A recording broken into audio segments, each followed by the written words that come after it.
The Dust and the Promise, Arizona Territory, 1885. The wind howled low through the saguaros lining the Gila River as Elena Vance shoved the last broken chair leg into the stove, watching the fire catch like it owed her something. Caleb, She had not expected to make it through another winter. Not after her husband died 5 years ago, not after both her sons rode off north and never wrote back, and certainly not after the bank claimed half her land last spring.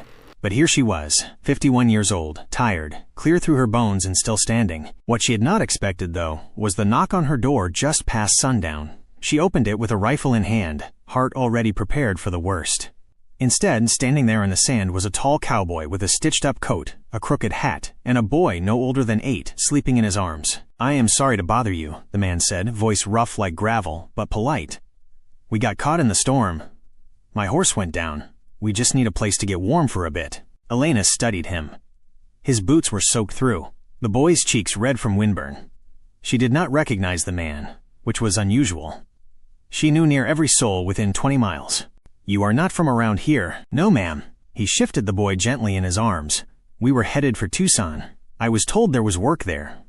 I am Caleb Thorne. This is my son, Toby." She stepped back, motioned him inside. "Fire is nearly out, but it is better than nothing." He nodded his thanks and stepped in, careful not to track too much sand across her worn floorboards. Elena closed the door behind him, then went to the stove and threw in another stick of whatever would burn. "Sit," she said. "You both look half frozen." "I will get something warm." The boy stirred, lifting his head from his father's shoulder.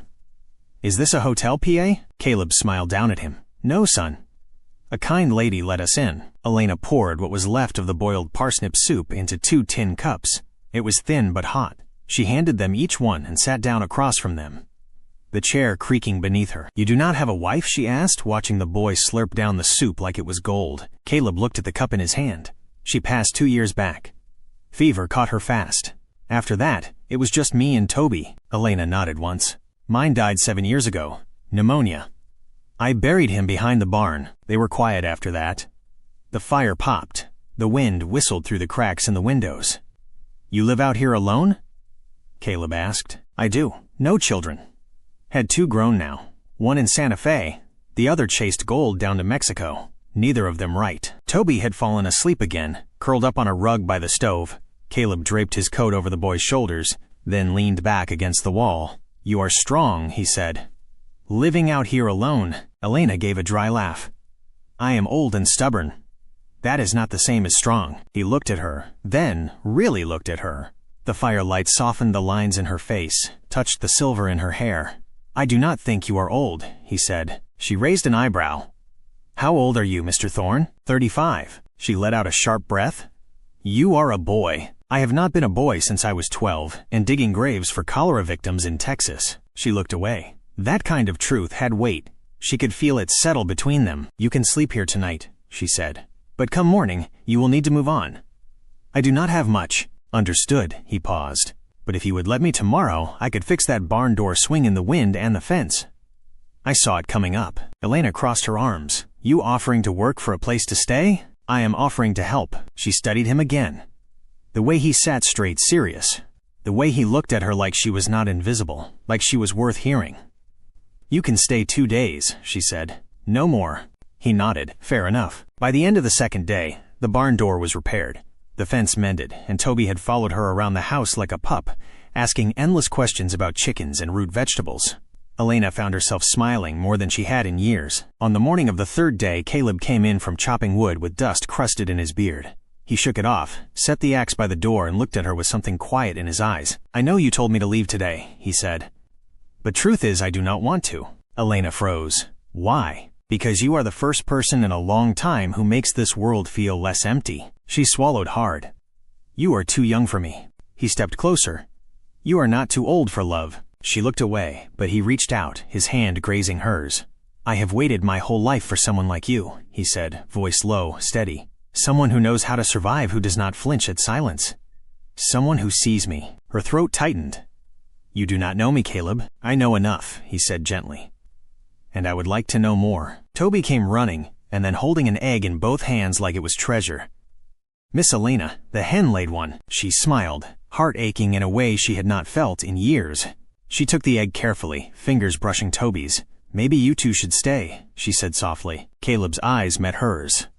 We would like that. And for the first time in a long time, the house felt full. The wind eased off by mid-morning, leaving a soft crust across the yard that crunched under boots. Elena stood on the porch in her shawl, watching Toby roll a wooden hoop across the clearing with a stick. He laughed when it toppled over, chasing it with a kind of joy that settled deep in her chest. Quiet, unfamiliar. Behind her, Caleb stepped out of the house carrying a dented tin basin and a wash rag. He set them down by the rain barrel and rolled his sleeves past his elbows. You keep rainwater even through dry spells? He asked, glancing at the barrel she cleaned earlier. I keep what I can, she said. Spring's still far off. He dipped the rag in and scrubbed at his neck and forearms, steam rising from his skin in the cold. She turned her eyes away, but not before noticing the pale scar that cut across his shoulder, thin, old, jagged.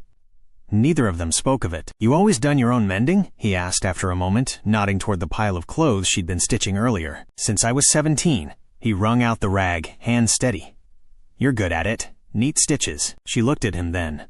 He wasn't trying to flatter, just noticing the way people did when they shared space and time, and started seeing things that others passed over. I was a school teacher before I married, she said. Didn't need much more than a needle and a book back then. He blinked.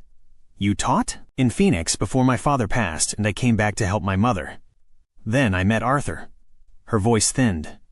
That was the end of schooling. Caleb nodded, not pushing further. You ever learn to read? She asked. He glanced at her. Enough to make sense of train schedules and town signs. I could teach you more, she offered, surprising herself. He smiled, faint and quiet. I'd like that. The wind shifted, and she turned her face from it, pulling the shawl tighter. Was Toby born in Texas? She asked. No, we were living near Abilene when he came. My wife's people were from Missouri. She liked to garden. Said she wanted to grow squash tall as her knees. He paused. Never got the chance. I'm sorry. I know. He finished washing and stood, drying off on the edge of his coat. Toby came sprinting up just then, cheeks pink with exertion. Miss Elena, there's a coyote print behind the henhouse. She handed him a pail. Sprinkle ashes around it. Coyote doesn't like the smell. Might help. The boy nodded solemnly and ran back around the corner. Caleb watched him go, then looked back at her. You've got ways passed down, don't you? Elena didn't answer right away. My grandmother came on a wagon from Georgia. She knew how to keep mice out of flour and how to set a broken finger with 2 twigs and wool.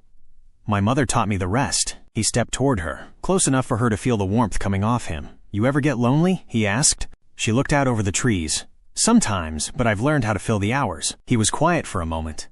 You don't have to anymore. She turned to him slowly. You don't know what staying would mean. Yes, I do. She met his eyes. There was no rush in them, just steadiness. He wasn't asking for a promise. He was offering something patient. Inside, Toby's voice echoed as he talked to the hens. She hadn't heard a child speak like that in her home in nearly 2 decades. Then, she said, voice low, you'll need to learn how to split seed potatoes and set snares for rabbits. My hands aren't what they once were. His face softened. I'll learn anything you ask. She stepped down from the porch, boots crunching in the dirt, and passed him the bundle of mending. Start with stitching that patch on the back of Toby's trousers.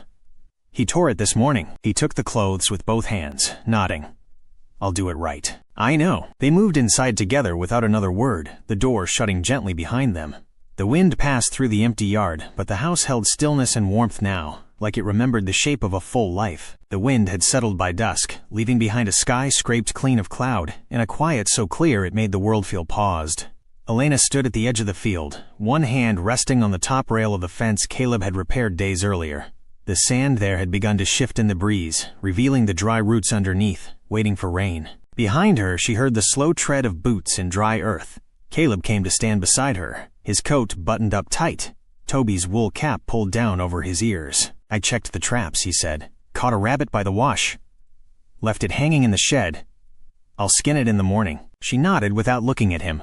That'll stretch the stew another day. They stayed there a while, shoulder to shoulder, watching the last of the sun fade behind the ridge. A pair of hawks cut across the sky, heading west. You ever think about leaving this place? He asked quietly. I did once, she said.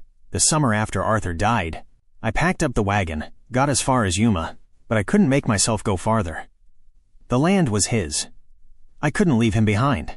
Caleb glanced at her. You think he'd want you alone the rest of your days? She didn't answer right away. Her jaw shifted the way it did when she was weighing something heavy. Then she turned to him. Arthur was a good man. steady, kind. But we were different people in the end than we were at the start. You live beside someone long enough, you see all the things they don't say. Caleb's brow furrowed, but he kept quiet, letting her speak. He never once told me he loved me. Not in all our years. Not cruel about it. Just didn't think it needed saying. I told myself that was enough. That I didn't need more than what he gave. She looked out across the hills, her eyes sharp and dry. But I did. I still do. Caleb stepped closer, close enough that his coat brushed hers. You'll never have to wonder with me, he said. Not a single day. Elena's throat tightened, but she didn't pull away. I don't know how to begin again, she whispered. You already have. The door creaked open behind them and Toby's voice called out, muffled. PA, I can't find the boot brush. Caleb turned his head. It's by the hearth, left side. The boy shut the door again with a clatter, and silence returned to the field. He's taken to you, Elena said. Hardly leaves your side. He needs steadiness. You've been that for him. I don't know if I remember how to raise a child. You don't have to do it alone. A breeze passed through the dry brush behind them, brittle and fleeting. She turned to face him fully. You mean to stay then? I mean to belong if you'll let me. Her hand found the inside of his coat, fingers curling into the worn flannel beneath. I've waited so long with nothing but silence, she said. He touched her cheek with the back of his hand, rough and warm. Then, let's fill the rest with something better. They stood like that until the cold bit at their ankles, until the stars began to prick through the purple sky. When they went back inside, Toby had fallen asleep against the hearth, boot brush tucked in his lap. Caleb bent to lift him gently, carrying him to the cot they tucked beside the pantry. Elena watched them both, a quiet steadiness settling in her chest. Later, she laid out 2 quilts on the bed in her room, her fingers moving without thought. She turned when she heard Caleb's steps behind her. You sure? He asked. She nodded. I don't want to sleep alone anymore. Not if I don't have to. He crossed the room, stopping beside her. You don't. She folded back the quilt and climbed in, the mattress dipping with his weight beside her. His hand found hers beneath the covers, fingers lacing slow and certain. Outside, the wind didn't rise again, and in the warmth of the room, the quiet wasn't empty. It was full. 3 weeks passed, and the land began to loosen beneath the heat. The river ran faster, churning with mountain melt and bits of debris. Elena could feel it in her knees, the slow shift of the earth finding its breath again. She stood by the root cellar with a woven basket, lifting the hatch with a grunt. The hinges groaned, damp and stiff. Inside, the last of the winter potatoes were beginning to sprout. She ran her fingers across their thick skins, selecting the ones still firm enough to cook. Behind her, the steady rhythm of an axe met the air, splitting wood near the shed. Those won't keep much longer, Caleb said as he approached, wiping his hands on the hem of his shirt. They'll last long enough, she answered, setting the basket on her hip. I'll boil them with onions tonight. He walked beside her toward the house, his gait slower than usual. You limping? He gave a slight nod. Pulled something in my leg yesterday, lifting the water barrel. Just needs rest. You should have said something. I didn't want to fuss. She stopped by the door and looked at him. This isn't the trail. You don't need to grit your teeth and keep on. Not here. His eyes held hers. I know. Inside, Toby sat cross-legged at the kitchen table, carving a block of pine with a penknife. He looked up, his hands dusty with shavings. It's a bird, he said, like the ones that live in the saguaros. You're getting the shape right, Elena said. Try curving the wings more. He nodded, tongue between his teeth as he worked. That evening, Caleb settled into the rocker by the window, his legs stretched out and wrapped in a cloth soaked from the river. Elena poured hot water into the wash basin and set a bundle of dried mint beside it. Steep this and drink it before bed. Does it help? My mother swore by it for sore joints, said it calmed the spirit. He took the bundle from her hand, brushing her fingers in the process. Your hands are warm. They've been near the stove all evening. No, he said. They're warm in a way I haven't known in a long while. She looked at him, unsure how to answer that, so she didn't. Instead, she sat across from him and began knitting a new pair of socks from a bundle of gray wool.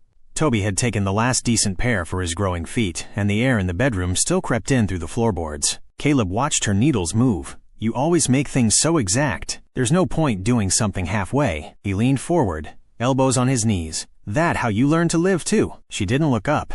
I learned to live by watching everything I had fall apart and still waking the next morning. The room was quiet for a beat. I used to think if I just kept moving, I wouldn't feel the cracks, he said. But they follow you. They do. Being here. He hesitated. It's the first time I've stopped long enough to notice how tired I am. She set her knitting down, the yarn pooling in her lap. I see it in your shoulders, she said. You carry yourself like someone still waiting for the next blow. He exhaled through his nose. It's how I was raised. My father once told me, a man who lets go of the plow is a man who leaves his family hungry. She folded her hands in her lap. You're not leaving anyone hungry here. He looked at her, something unspoken tightening in his jaw. I've never known what it is to be tended to, he said. Not like this. She stood, moved to his side, and knelt to check the wrap around his leg. Her touch was practical, but not cold. She adjusted the cloth, then rested her palm over his shin. Steady. You don't have to earn your place here, she said. It's already yours. Outside, the wind stirred through the brush. Toby had fallen asleep in his chair, the half-carved bird resting in his lap. Caleb reached out, his hand covering hers. I want to build something with you, he said. Not just survive beside you. Make a life, one that grows. She looked up at him, the firelight soft against his face. Then we'll sow it slow, she said. Nothing rushed, nothing borrowed. His thumb brushed hers. I've waited for something real. I'll wait as long as it takes. She rose and helped him to his feet, guiding him to the bedroom with care. They moved together without ceremony, like two people who had already decided to share the rest of their days. In the stillness that followed, no promises were spoken aloud. They didn't need to be. Everything they needed to say was already unfolding in the way they moved through the house together. In the quiet understanding that this, whatever it was, whatever it would become, was theirs. The thaw came slow, drip by drip from the eaves, loosening the grip winter had held so tight.